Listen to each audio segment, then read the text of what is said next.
ఓం సాయిరామ్ సమర్థ సద్గురు సాయినాథ్ మహారాజ్ కీ జై. మన సాయి బిడ్డలందరికీ నమస్కారం అండి.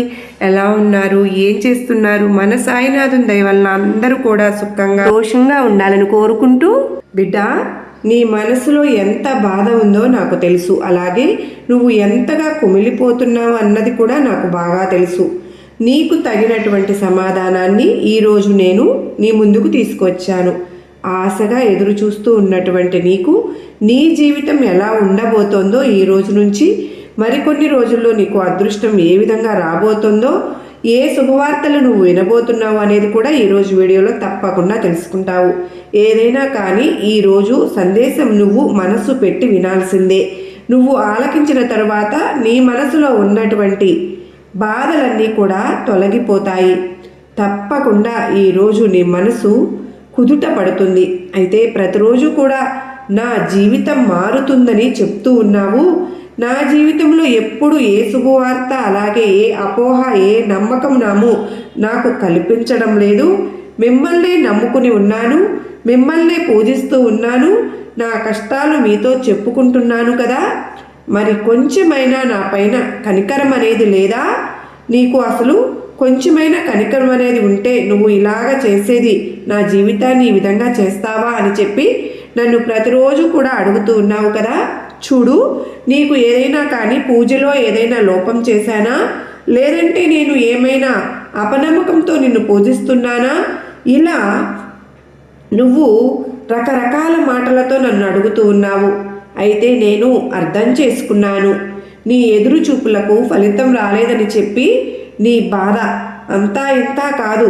ప్రతి మనిషికి ఎన్నో ఆశలు, ఎన్నో కోరికలు, ఎన్నో అలాగే ఉంటాయి, కలలు కూడా. అవన్నీ తీరాలని చెప్పి ప్రతి మనిషి కూడా కోరుకుంటూనే ఉండడం సహజం. అయితే కొంతమందికి మాత్రమే ఆ అదృష్టం దక్కుతుంది. కానీ నేను ఒప్పుకుంటాను, నువ్వు ప్రతిరోజు కూడా నా దగ్గరకు వచ్చి ఇలాగే ప్రార్థిస్తూ ఉంటావు. అలాగే అన్నీ కూడా నన్ను చనువుగా అడుగుతూ ఉంటావు. ఈ కష్టాలు ఇక నా వల్ల కావడం లేదు, నా కన్నీరు కూడా ఆవిరైపోతుంది, నా మనసంతా కూడా గందరగోళంగా మారిపోయింది అని చెప్పి అనుకుంటున్నావు కదూ. అసలు అడుగుతున్నావు కూడా. నీ జీవితంలో కూడా ప్రశాంతత అనేది లేక నిద్రపోయి ఎన్ని రోజులు అయిందని చెప్పి కూడా బాధపడుతూ వేదన చెందుతూ ఉన్నావు. బాబా, నాకు ఈ పరిస్థితి నుంచి బయటపడేయడానికి నాకు నా చెయ్యి పట్టుకుని మరి నన్ను ముందుకు నడిపించు అని చెప్పి అడుగుతున్నావుగా.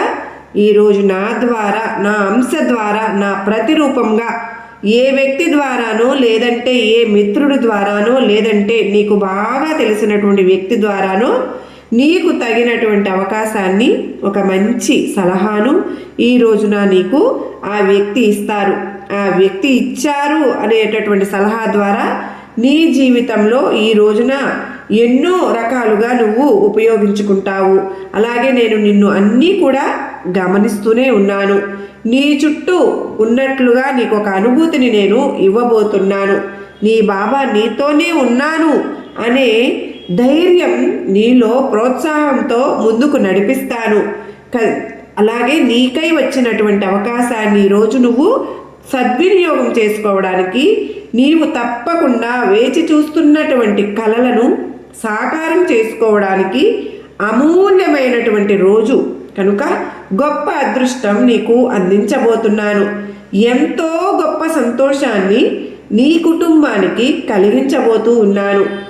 నీ ద్వారా కనుక నన్ను నమ్ముకున్నావు కదా, నీ కష్టానికి ప్రతిఫలం అనేది అద్భుతమైనటువంటి బహుమతి రూపంలో నీకు ప్రసాదిస్తాను. అలాగే నువ్వు అడుగుతూ ఉన్నావుగా, ఇది ఎన్ని రోజుల నుంచి కూడా నీ కష్టాలను మైపరిపించే విధంగా ఫలితాన్ని అందుకోవాలని, అందుకునేటటువంటి సమయం నీ మనసులో ఎలాంటి ఆలోచనలు కూడా ఇక నువ్వు పెట్టుకోవాల్సిన అవసరం లేదు. నేను చెప్పినది అక్షరాల జరిగి తీరుతుంది. నువ్వు ఏం చేయాలో కూడా తప్పకుండా చెప్తాను, జాగ్రత్తగా విను. ఈ రోజున తప్పకుండా నీ జీవితంలో ఒక అమూల్యమైనటువంటి రోజుగా భావించు.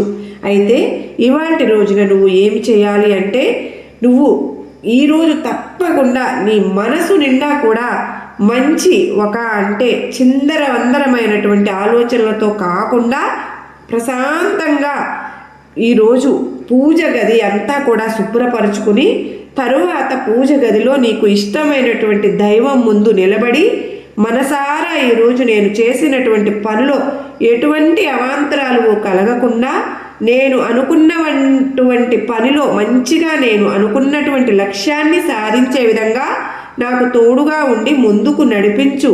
ఒక్క మాట నీ సాయికి చెప్పి తరువాత పవిత్రంగా ఉన్నటువంటి ప్లేస్లో అంటే నీ ఇంట్లో పవిత్రమైనటువంటి స్థలంలో కూర్చుని కాసేపు నీ ఇష్టదైవ నామస్మరణ చేసుకో.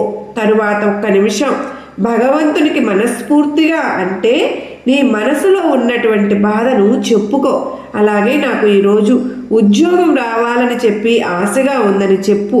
నీకు అనిపిస్తే నాకు ఉద్యోగం రావాలి, వచ్చింది, నేను సంతోషంగా ఉన్నాను అని చెప్పి నీ భగవంతునితో నువ్వు మనస్ఫూర్తిగా చెప్పుకో. అంటే భవిష్యత్తు గురించి నువ్వు ముందుగానే జరిగిందని చెప్పి నువ్వు ఊహించుకో.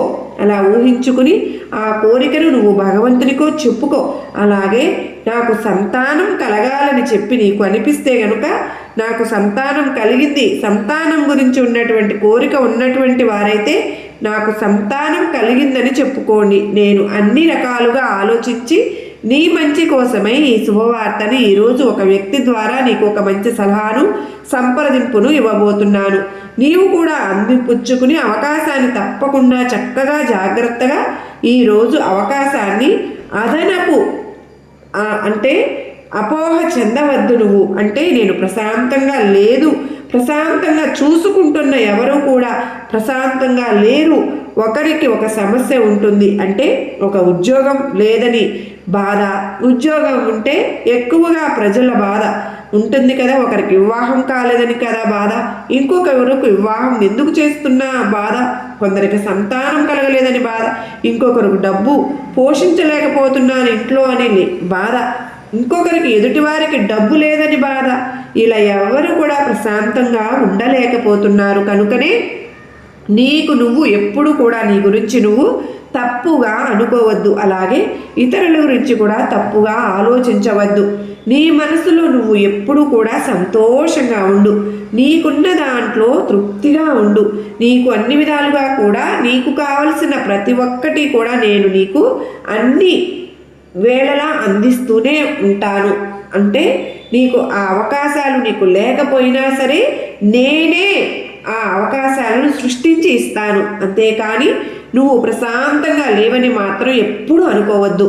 నీ సంతోషమే నాకు కావాలి, నీ ఆనందమే నేను చూస్తూ ఉండాలి.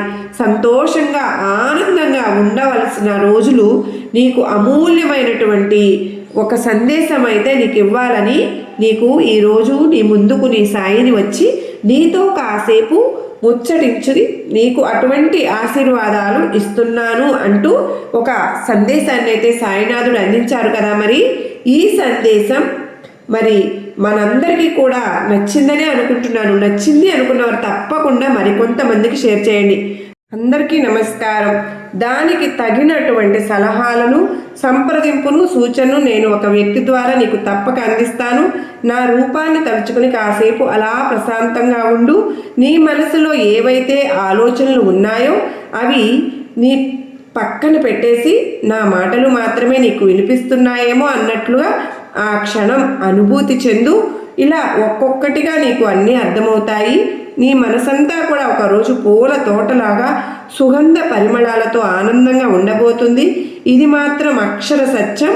నీ జీవితం ఎంత అద్భుతంగా మారబోతుంది అంటే నువ్వు కూడా ఊహించనే ఉండవు. నేను చెప్పినట్లుగా నువ్వు సంతోషంగా ఉంటావు. విరిసినటువంటి పూల తోటలో ఎటువంటి పరిమళాలు అయితే చక్కగా ఉంటాయో అటువంటి గొప్ప జీవితాన్ని నువ్వు ముందు ముందు రోజుల్లో అనుభవిస్తావు.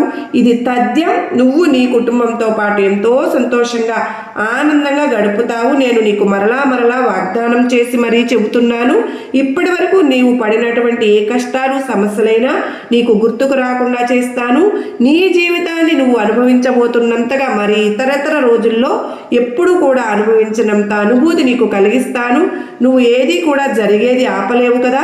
కనుక ఏది ఆలోచించినా అనవసరమైన వాటి గురించి ఆలోచించవద్దు. కోపంతో దేన్ని కూడా జయించలేవు కనుక కోపాన్ని పక్కన పెట్టు, విసిరి పక్కన పడి కనీసం మంచి ఆలోచన చేయడం వలన మంచి మంచి ఆలోచనలతో ముందుకు వెళ్ళాలి అనేది నీకు బోధపడుతూ ఉంటుంది. సంతోషంగా ఆనందంగా ఉంటావని ఈ బాబా నుంచి ఎప్పుడు కోరుకుంటున్నాను అని బాబావారు చెప్తూ ఉన్నారు. సర్వే జనా సుఖినో భవంతు, లోకా సమస్త సుఖినో భవంతు.